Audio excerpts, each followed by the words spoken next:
Urla deyince aklımıza buraya özel birçok malzeme geliyor. Bu malzemelerden bir tanesi incir. Bardacıkları seçerken önemli olan şey çok büyük bardacıklar kullanmamak.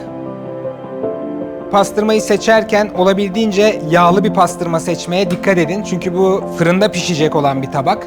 Burada elimizde bir keçi peyniri kreması var. Bardacıkların içine fındık büyüklüğünde keçi peyniri koyacağız. Çünkü zaten tabağın altında bu keçi peyniri kremasından olacak. Bu tarifte incir ve incirin bütün parçalarını tek bir tabakta toplamaya çalıştım. Taze keçi peynirini incirin altına koydum. İncirin yaprağından bir yağ elde ettim. İnciri kabuklarıyla kullandım.